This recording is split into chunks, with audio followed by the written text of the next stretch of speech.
Hello runners, welcome to our strength training program today. So what we're going to do today, grab a chair or go to the edge of your couch or grab a bench or a box. We're going to need one object like that today and some weights if you have them available. All right, we're going to start with our warm up to get our hips loosened up and our ankles. So we're going to just reach up towards the sky, tucking your tailbone in, going up onto your big toe on the back of your foot, on the back foot. Good. Stretch that spine backwards as much as you can in between your shoulder blades. All right, let's switch to the other side. We're doing about 10 on each side.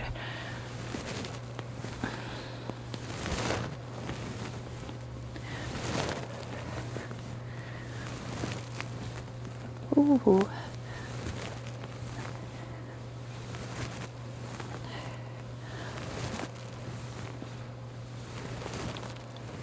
Okay, let's do forward fold. So we're going to tuck our chin down and then just go vertebrae by vertebrae down towards the ground, wherever it's comfortable. If you start to feel too much sensation in your back or your back of your legs, and that's where you stop and come up. And just every time you go down, just see if you can get a little bit more before feeling that sensation.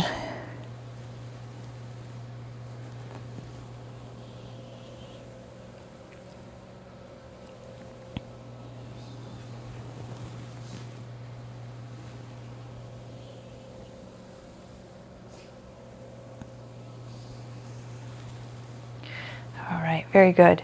Let's do a half kneel position. We're going to work on some ankle mobility with this one.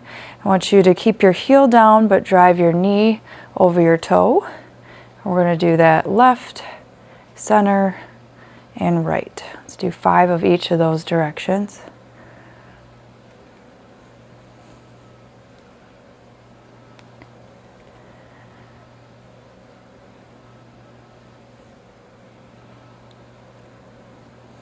Our ankle dorsiflexion is very important when we're running.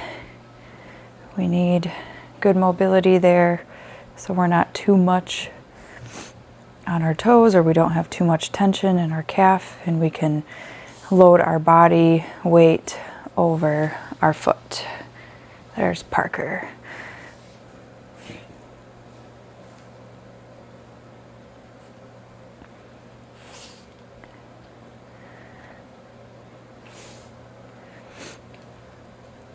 I'm just coming home from the Rock CF 5K this morning. It was a great event, saw so many people. It's a good cause. Definitely recommend that race in the future. So this mobility feels great right now. Okay, let's go into just like a active pigeon. So shin in front of you, back leg behind you, and just move into whatever range is available.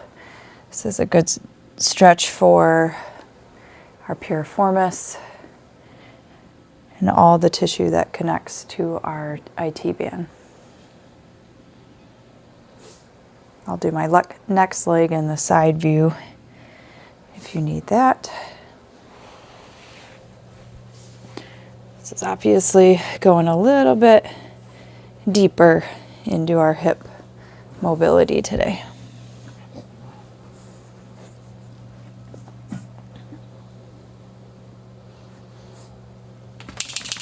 I can tell you I don't have much available after the race.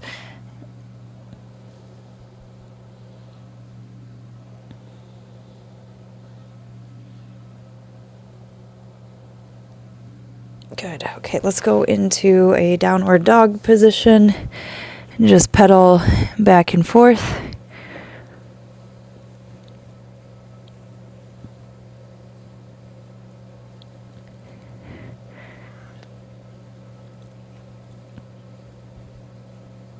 Very good. Okay, walk that up, roll it up. Very good. Okay, let's grab our box. We're going to be doing some isometrics. So I'm assuming at this point of your training, things are getting tight, things are feeling locked up. Isometrics is a form of exercise where you're holding the position, but you're not necessarily shortening or lengthening the muscle. This is good for tendon strengthening. So if you start to feel hamstring pain high up or down at your knees, that's what this next exercise will be good for. So we're going to do 10 rounds of 10-second holds, and then pet your dog if they're nearby. Don't forget about them. So we're going to just do a butt lift here and hold.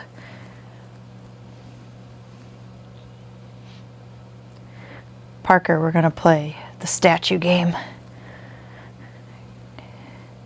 Let's see who's better. 1, 2, 3, 4, 5, 6, 7, 8, 9, 10. Okay, I was better that time. One time we had a garage sale and Parker was in this pose right here, looking like a statue, apparently because someone stopped their car and said, "How much for that dog statue underneath the table?" And we said, "What dog statue are you talking about?" And then they were actually talking about Parker.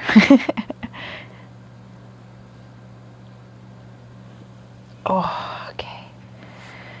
Right. This is very good for that sensation of a tight hamstring.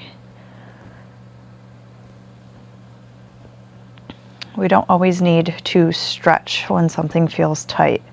So I'm just trying to broaden your library or your toolbox of exercises.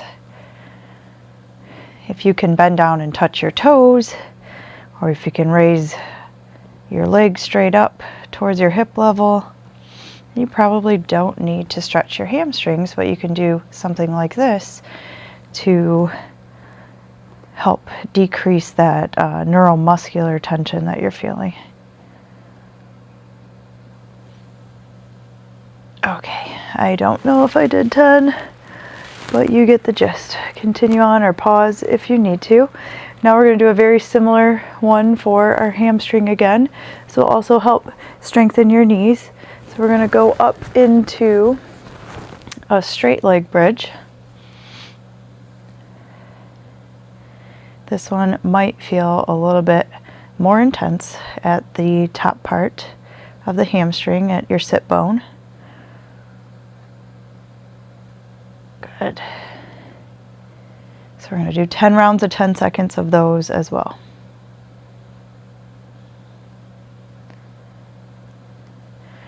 If you cannot do these because they are too painful, then you would want to spend some time with some prehab.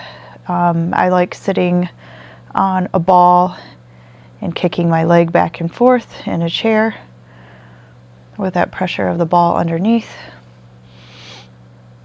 You could foam roll, but I like the pinpoint pressure if you're doing a myofascial release.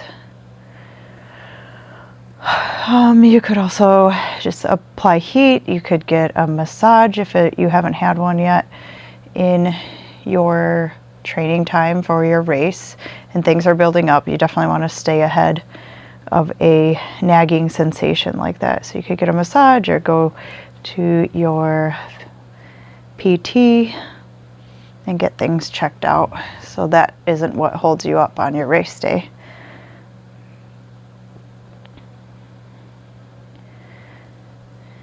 I definitely have a little bit of that going on myself right now, but as a PT, it's actually hard to find time to treat yourself. Anybody out there that's a health care provider can relate to that. Ooh, these are a little spicy after today's race. All right, very good. Let's work the opposite side. So let's work our quads a little bit. We're going to grab your weights for the next one. Guess who's back? Bulgarian split squats. Okay, back foot up on to your surface back behind you. You can either have your big toe extended on there or your foot flat, whatever is comfortable to you. Once again, if you, we're going to do 10 on each side. If you have a big race coming up and we're within 4 weeks of that bigger race, then you will want to drop your weight load a little bit, and we're going into 10 to 12 reps. That's if you were lifting heavier 6 to 8 repetitions before.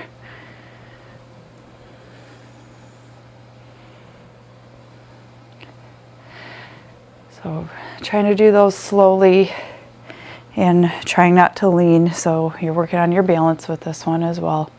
You could spread out your big toe, pinky toe, anchor those to the floor to create a strong arch and a better point of stability for your lower leg.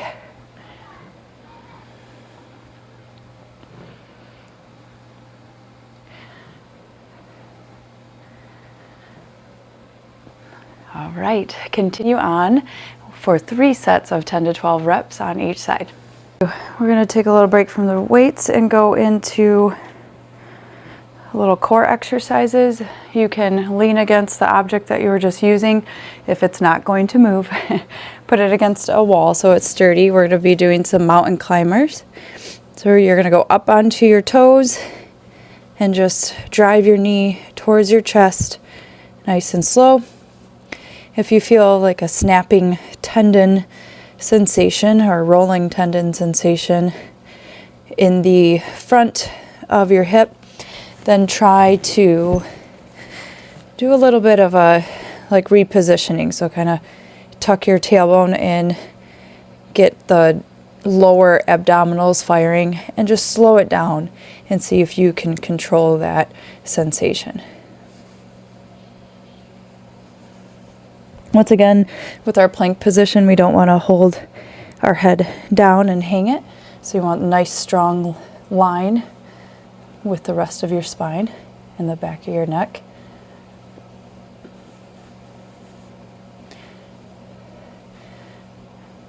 Okay. Let's call that 20 on each side. We're going to do another set of that. So back and forth is 1. So 20 on each side would be about 10 repetitions if you're counting the back and forth as 1.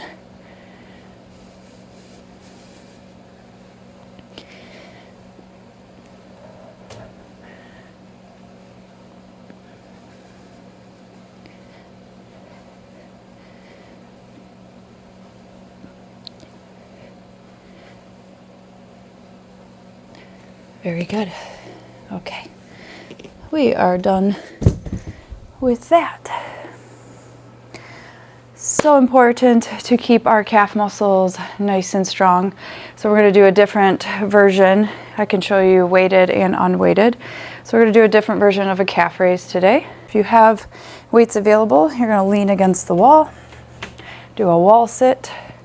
You can have your weights on your knees. And then you're going to do slow and controlled calf raises. Notice that we're also holding a nice isometric for the rest of our leg muscles, which will help strengthen those tendons.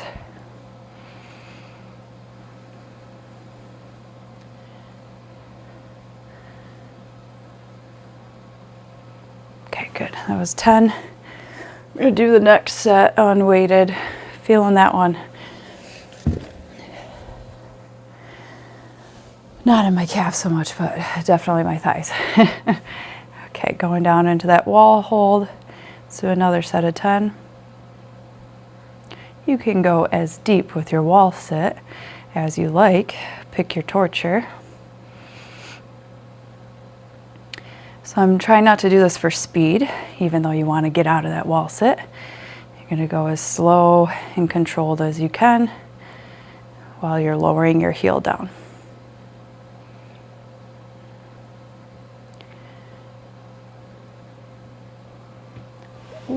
Whew. Shake it out.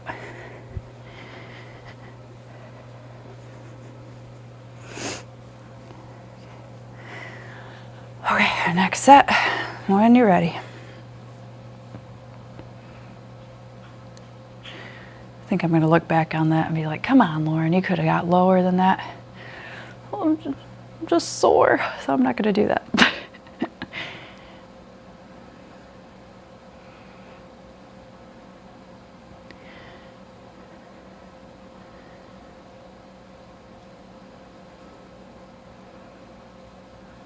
Embrace that shaky feeling.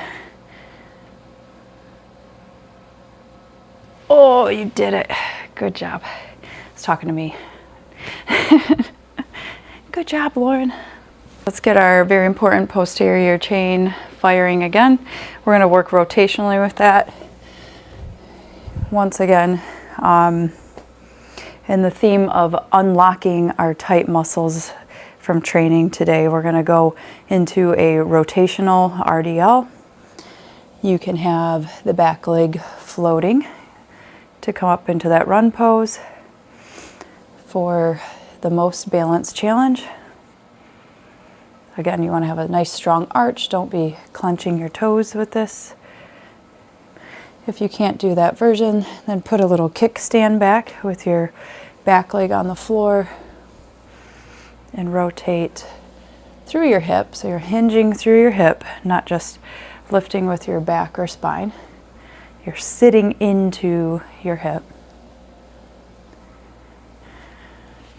It's another version as well where you can put the foot back up on the wall and reach down like that. That one I don't find as much range of motion available to me. But if it helps you get that hip hinge mechanic down, then continue on with that. Okay, I'm going to go back to the floating version.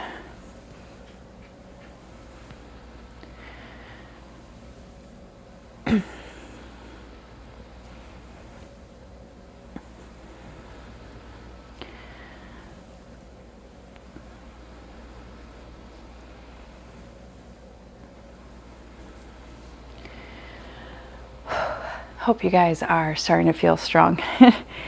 I really didn't have much mileage under my belt for my race today, but I had the strength and it felt good. Once you're done with 10 on each side, you can press pause and continue on with 2 more sets of 10 to 12 reps. One of our muscles that really locks up the hips when they start to feel tight after the long run is our adductor muscle. We've done this before with a slider. If you don't have a slider, grab a towel and go on a tile or wood floor. We're going to do some adductor drag-ins to prep for our next exercise. So the more you press, the more you can activate that muscle.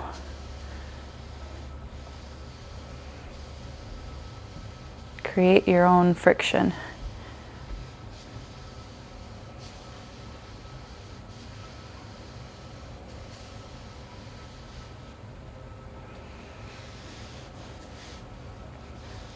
This muscle will tighten up if you feel like you're holding your pee while you run. So I want to keep it nice and loose if you had to do that at all during your run today. Again, I'm talking to me. Bathroom line was just too long before the 5K for that last moment. So I had to go the whole race. Take those sliders away. We're gonna grab our box or chair back. And we're going to try some Copenhagen side planks. You thought I forgot about those. I didn't. I like to forget about those because they're hard, but I didn't. Okay, let's pick your poison here again as well. So you can either have a long lever with your foot on the box like that. Pick up that bottom leg. You can shorten your lever by having more of your shin, knee area on the box, like that. If you can't do those, just do a regular side plank. I don't want you to feel too much pain or sensation in that pubic bone area or your medial knee. So don't force it if it's not comfortable. So you can always do a regular side plank to modify for this one. All right, I'm gonna pick that shorter lever today. Let's go up into our Copenhagen. We'll shoot for 10 seconds. And come back down. And go up.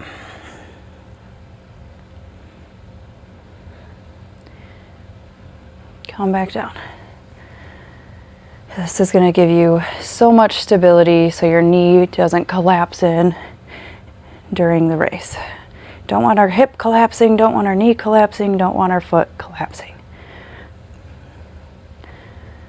And again.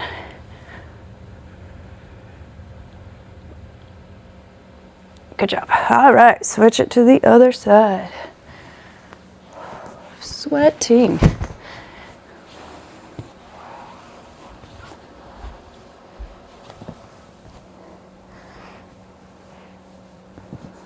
Oop.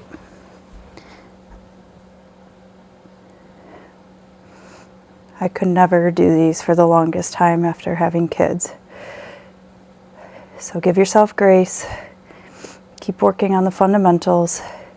Those sliders that we did before this really helped me get the activation that I needed to eventually accomplish these Copenhagens. They're still hard and I avoid them.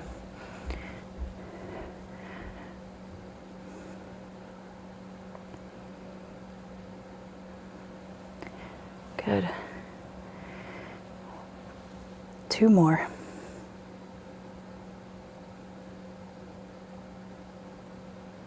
Back down. Last one.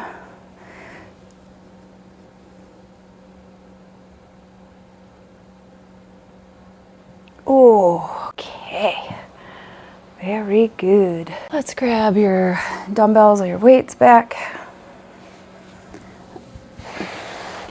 Gotta throw a little upper body in there. So let's go down into our back. You're gonna go up into the bridge. You've done this before. We're gonna go down into a chest press. I did a lot of chest work on Thursday. And I said, oh, probably gonna feel that in the race on Sunday. And I did, but in a good way. It really helped me drive up some hills that were at the end of the race. I felt nice, good posture to support my breathing. So our arm drive is just as important as lifting our legs.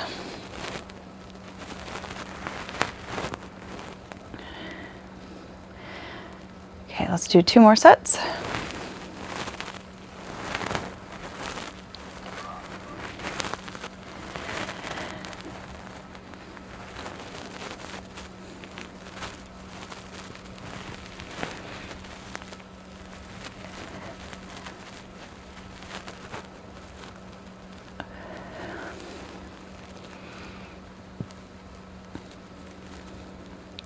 And back up.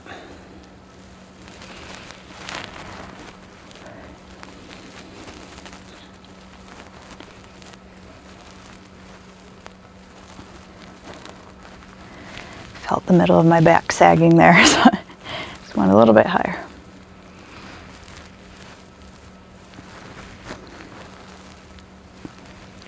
Good job. Okay, let's drop those weights. Give your knees a little hug. Stay on your back here. Oh, and you could just rock side to side. Tell yourself that you did a good job today. Thank your knees for holding up with all these miles that you're putting on them. Okay, let's drop one leg down. You're gonna go hold the back of your thigh and go up into the stretch that's available for you in your hamstring. We're just going to go back and forth like that.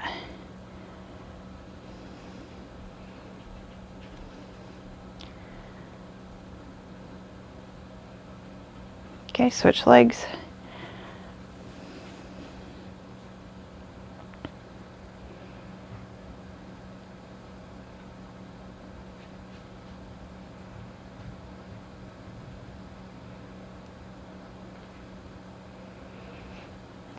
Okay, since we worked our adductors and our hip rotators, we're going to go down into a butterfly.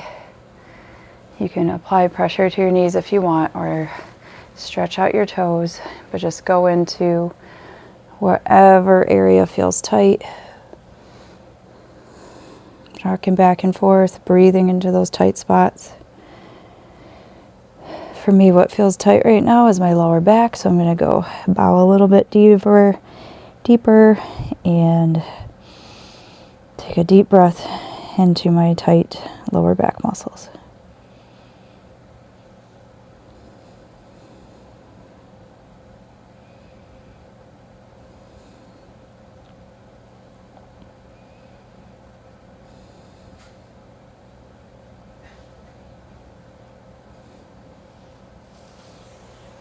All right, enjoy your week. Enjoy the miles that your body is allowing you to do. Enjoy the fresh air, and spring is upon us. So, smiling faces all week. We'll see you guys